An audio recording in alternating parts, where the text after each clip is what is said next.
Saludos en esta mañana de alabanzas, de exaltación y de glorificación a nuestro Padre Celestial.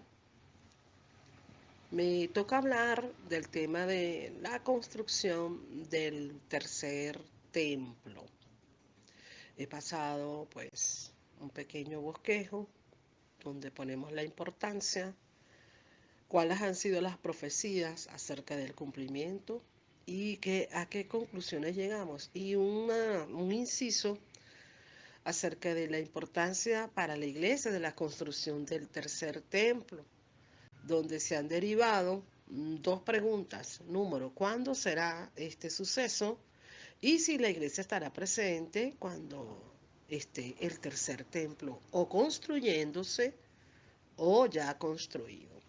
Los pasajes que he colocado, pues, que hablan respecto al tercer templo, están Daniel 9:27, Mateo cuando el Señor habla primero en el capítulo 24, versículo 2, habla de la destrucción, y en el mismo 24, versículo 15, habla pues de que vendría desolación, estando ya presente el tercer templo. Y en Apocalipsis se le dice a Juan que mira el templo, lo que quiere decir que podemos responder eh, parcialmente que en Apocalipsis 11 ya la iglesia no está presente.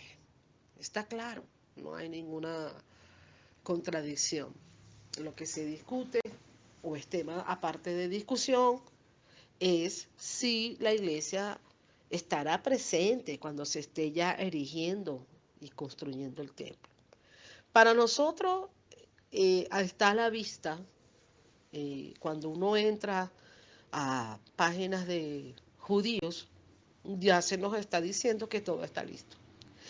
Todo ya está preparado para erigir y empezar la construcción del tercer templo. Eso puedes visitar cualquier página en YouTube o en Google y verás con asombro que ya no hay nada. Inclusive todo lo que parecía imposible.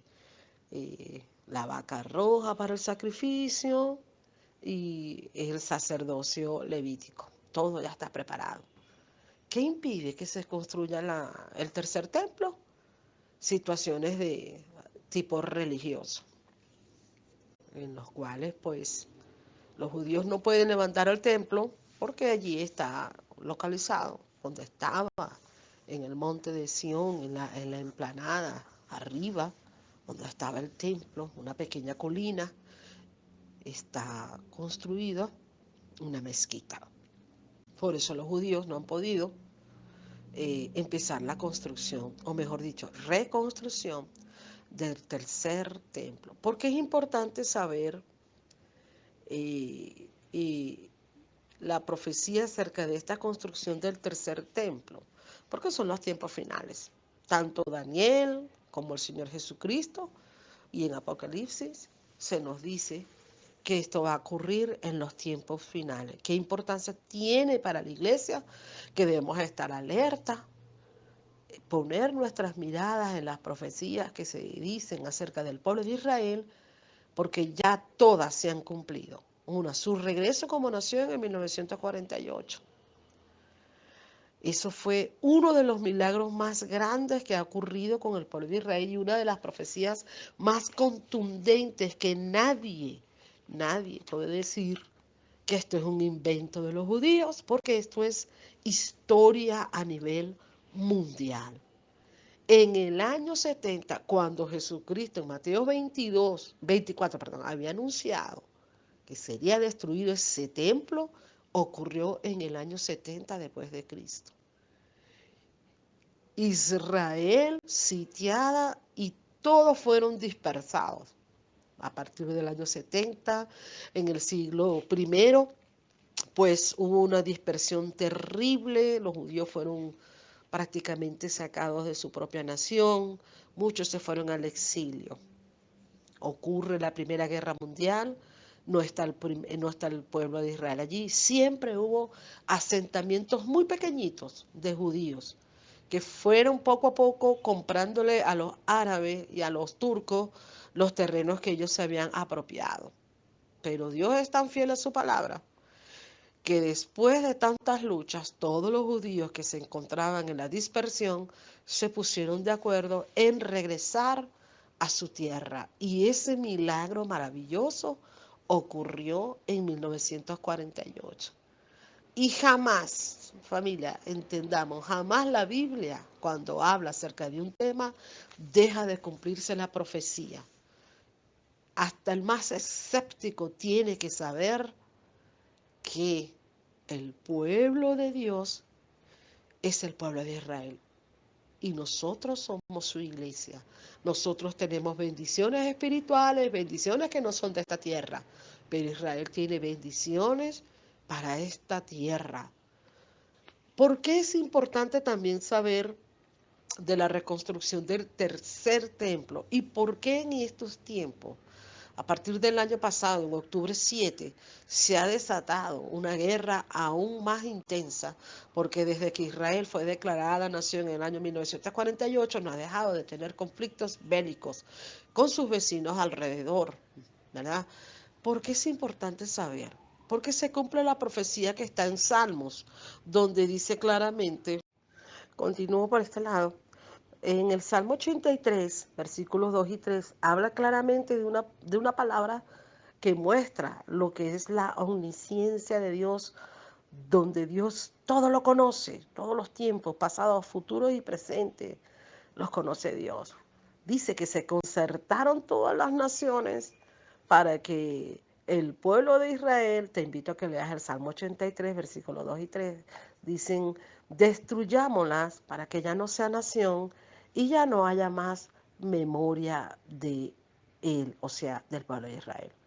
A partir del 7 de octubre del año pasado, hemos visto cómo se han intensificado guerras alrededor del pueblo de Israel contra el pueblo de Israel y se está preveyendo pues que podría desatarse la tercera guerra mundial. Un inciso aparte que quiero hacer en este momento para no desviarme acerca del tema que es del templo. A veces se ha dicho que la iglesia no va a estar presente cuando ocurra la tercera guerra mundial y yo solamente te invito a que hagas una pregunta. ¿Estaba presente la iglesia en la primera guerra mundial? La respuesta es sí, la iglesia estaba presente. ¿Estuvo presente la iglesia en la Segunda Guerra Mundial? Sí, la iglesia estuvo presente. ¿Podría estar la iglesia ahorita en lo que se dice podría desatarse la Tercera Guerra Mundial? Sí, puede estar la iglesia presente.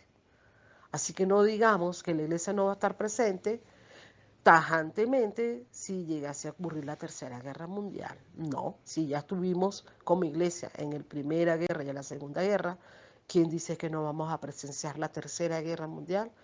Quisiéramos nosotros que no fuese así. Sea lo que sea, nosotros no estamos expuestos para la ira que viene de parte de Dios contra todas las naciones. Entonces hablábamos del tercer templo, ya para ir concluyendo la importancia que tiene para nosotros como iglesia, la importancia que tiene para Israel, la importancia que tiene inclusive para personas que son escépticas, que no creen que la Biblia es la palabra de Dios. Bueno, te damos una muestra más de que la palabra de Dios es veraz. La palabra de Dios es única, es verdadera. Todo lo que dice que va a pasar.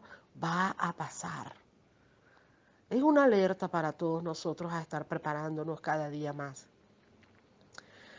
Para prepararnos en vivir en obediencia a nuestro Señor. Para prepararnos a vivir guardando su palabra, viviéndola. Preparándonos inclusive para llevar esta palabra donde el Señor nos tenga, en el trabajo, en la universidad, en las escuelas, con los vecinos, con nuestros familiares. Porque deseamos y anhelamos que cuando suene la trompeta, aquella trompeta que solo la van a oír los hijos de Dios, es decir, su iglesia, todos nosotros, amparados en la promesa de nuestro Señor, nos vayamos juntos. Está próximo, ya se tiene todo listo, la maqueta, todo está listo para la construcción del tercer templo. Y sí, es real y verídico que cuando se comience a erigir ese tercer templo, familia, va a ocurrir lo que la palabra de Dios ha profetizado. Vendrá la ira de Dios sobre toda la humanidad, donde se va a manifestar un ser llamado anticristo, donde se va a manifestar un ser abominable llamado falso profeta, y donde este mundo va a sufrir caos y el castigo que Dios le va a infligir a la humanidad por su desobediencia. El tiempo es hoy, familia. El tiempo aceptable, tiempo de gracia. Si hoy es martes 20 hemos amanecido y tú has amanecido y estás escuchando este audio, yo te invito a que hagas esta oración conmigo. Señor, te doy las gracias por permitirme el privilegio de pertenecer primeramente a la familia celestial. Yo te ruego que tú reveles a tu Hijo en mi corazón, que mi corazón abra las puertas para que Él pueda hacer morada en mí. Confieso mis pecados delante de tu presencia para que me perdones, para que me ayudes, porque quiero, Señor, amarte. Quiero, Señor, vivir bajo tu palabra y tu obediencia. Desarraiga de mí toda incredulidad. Quita el velo que no me permite ver tu amor tan grande mostrado a través de tu precioso Hijo Jesús. Acepto y recibo, Señor, que tú eres el Señor, Salvador del mundo y de mi vida, Señor. Te ofrendo mi vida, recíbela, Señor, y haz los cambios que necesito para poder vivir bajo tu preciosa voluntad y que pueda experimentar que eres tan real, Señor, como el ser que yo tengo morando en mí, como mi alma, mi espíritu y mi esencia saben que yo existo, que yo pueda experimentar la presencia de tu Santo Espíritu como una relación de amor y de amistad que me va a ayudar en este peregrinar. Gracias te doy en esta mañana. Amén y amén.